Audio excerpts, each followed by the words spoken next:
بسم اللہ الرحمن الرحیم۔ السلام علیکم دوستو، آج کی ویڈیو میں ہم اصحاب کہف کا واقعہ بیان کرنے جا رہے ہیں، لہذا ویڈیو کو سکپ مت کیجیے،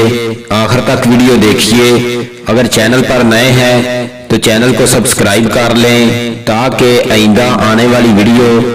آپ تک پہنچتی رہے۔ اصحاب کہف سے مقصود چند بندگان مومن و مخلص ہیں جو ایک ایسی آبادی میں بستے تھے جس میں ہر طرف ظلم و ذلالت کی حکومت چھائی ہوئی تھی، اور کوئی گوشہ امن و عافیت ایسا نہ تھا جو حق کے پیروکاروں کے لیے پناہ گاہ ہو سکتا۔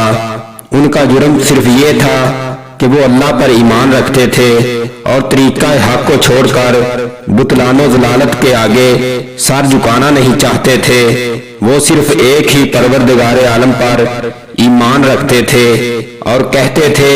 کہ ہمارا سر اس کے آگے جھک چکا ہے، اب اور تو کسی ہستی کے آگے نہیں جھک سکتا۔ لیکن یہ حق پرستی ان کے حکمران ملک کے قانون میں سب سے بڑا انسانی جرم ٹھہری، اور جبکہ ان کی آبادیوں میں ظلم کے لیے عیش و آزادی تھی، کفر کے لیے عافیت تھی، گمراہی کے لیے امن تھا،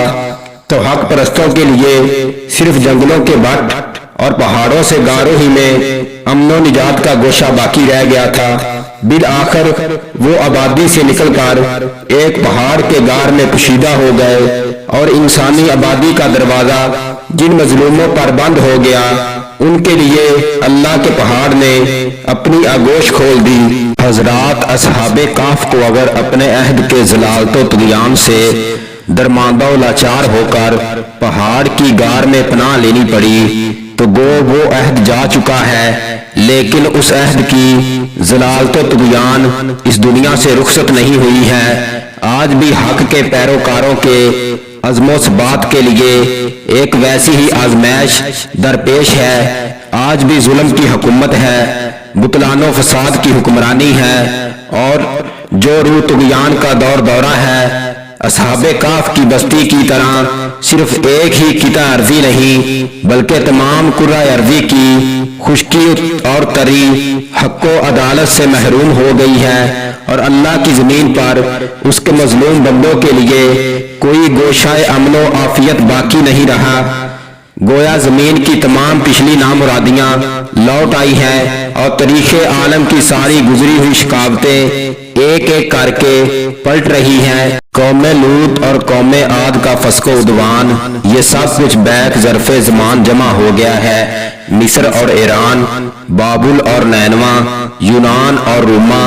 اگرچہ اپنے اپنے وقتوں میں اللہ کی صداقت و عدالت کے مقابلے کے لیے اٹھ چکے تھے،